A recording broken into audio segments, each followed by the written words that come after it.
Ketika organisasi lain sudah bergerak belajar tentang chat GPT, kita masih bergulat dengan keadilan. Tapi keadilan tanpa kedaulatan ekonomi adalah ibarat badan tanpa ruh. Pengetahuan tanpa keadilan adalah kesesatan. Dan karir pekerjaan tanpa value, tanpa nilai, keadilan hanya melahirkan egoisme semata. Hatur suwun pramunya Mas, dan seluruh kader HMI se-Jawa Timur. Hidup mahasiswa! Hidup mahasiswa! Mohon izin, hari ini kita semua merayakan milad organisasi mahasiswa ekstra kampus tertua di Indonesia. Mohon maaf sebelumnya, ada teman-teman saya di Gerakan Jawa Timur, ada sahabat-sahabat PMI. Ini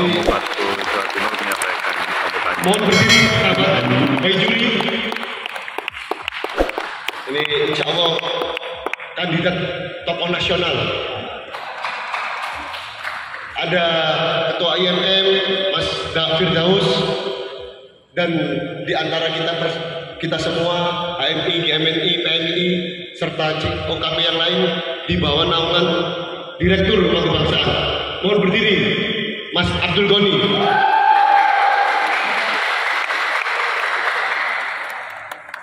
Terima kasih ramunya. Rekan-rekan, sambutan Ketua Umum. Selama bertahun-tahun organisasi kita selalu terlibat dalam tonggak perjuangan bangsa yang dirangkum dalam 11 fase sejarah ini.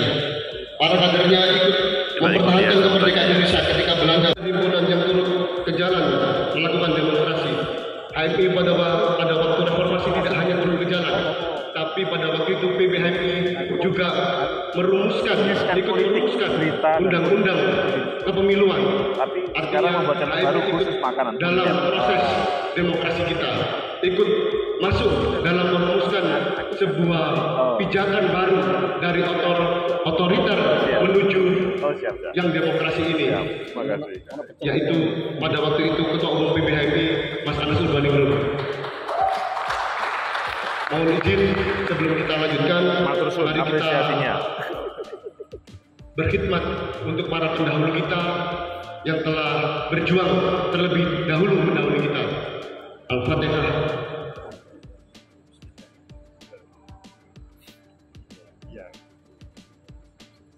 Amin. Akan tetapi, organisasi ini sudah memasuki usia senjanya. HMI harusnya mulai menyesuaikan zaman. Pada masa sekarang, para pemuda terutama di kalangan mahasiswa mulai disibukkan oleh dunia kampus dan profesional. Jarang ada ketertarikan mereka terhadap dunia aktivisme, tapi lebih kepada dunia pekerjaan dan berbisnis. Himpunan mahasiswa Islam harusnya sudah lebih dahulu menyediakan yang demikian, yaitu terwujud dalam lembaga pengembangan kekaryaan atau LPP. Para pembentuk HMI sudah berusaha memuat organisasi ini agar sesuai dengan zaman. Tinggal bagaimana kita yang bergabung dengan organisasi tua ini membawanya kemana. Apabila zaman menuntut kita untuk menyesuaikan diri, maka HMI sudah jauh lebih siap untuk menjawab tantangan zaman. Lalu apa yang seharusnya kita lakukan? Ketertarikan mahasiswa atau lebih tepatnya pemuda yang menjadi segmentasi HMI bukanlah sebuah hambatan. Tinggal bagaimana para kadernya untuk mengemas dan menyediakan kebutuhan para mahasiswa itu dengan menunjukkan bahwa HMI memiliki sumber daya yang memiliki kebutuhan para mahasiswa. Hal ini bisa mewujud dalam segala macam lokakarya yang bisa diadakan oleh berbagai tingkat HMI, mulai dari komisariat hingga BPHMI. Relasi inilah yang mengantarkan seorang kader HMI pada kesuksesan dalam berorganisasi. Tapi yang paling bermakna dalam proses ber-HMI adalah penempaan pribadi. Inilah kemampuan yang harus dimiliki oleh seluruh kader himpunan. Maka dari itu, ketika menjadi alumni, mereka sudah tahu apa yang harus mereka lakukan dan bagaimana cara melakukannya. Akan tetapi, kalimat-kalimat yang saya katakan di atas ternyata klise dan mungkin kurang bermakna, juga cenderung menjadi benar bagi kita yang ada di dalamnya. HMI digandrungi anak muda bukan karena kita tidak melahirkan pengalaman berharga. HMI kurang digandrungi karena dianggap eksklusif, tapi tidak punya pengaruh bagi dirinya. Ketika organisasi lain sudah memulai membicarakan konsep ekonomi, kita masih berdialektika berbicara mengenai keadilan. Ketika organisasi lain sudah membuat mentoring karir yang komprehensif untuk masa depannya, HMI masih berbicara soal keadilan.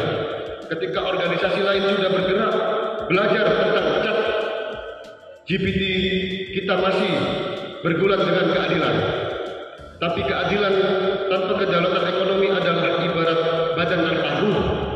Pengetahuan tanpa keadilan adalah kesesatan.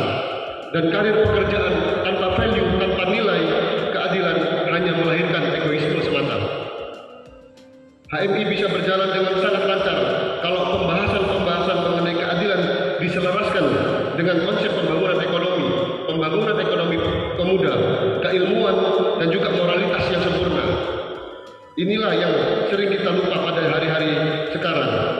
Insya Allah di milad HMI ke-76 ini, Batku HMI Jawa Timur bergerak untuk pembaharuan. Kita bergerak dalam garda terdepan untuk menyentuh keadilan bersama seluruh komponen yang ada. Kita telah dan akan selalu mengupayakan pembangunan sumber daya manusia yang paripurna untuk mengawal momentum besar tahun 2024 di bangsa kita ini. Menurut hemat saya, dalam nilai dasar perjuangan kita dalam bab 5 keadilan sosial dan keadilan ekonomi, doktrin kita adalah doktrin kenegaraan, doktrin kita adalah doktrin kekuasaan. Jadi untuk mewujudkan keadilan sosial dan keadilan ekonomi, maka dibutuhkan konsep negara yang utuh. Konsep negara yang utuh bisa terwujud apabila kader, agen-agen atau aktor-aktor di dalamnya itu mampu menjadi manusia yang murna. Manusia yang murna itu insya Allah ahmi dan juga alumni-alumni HMI.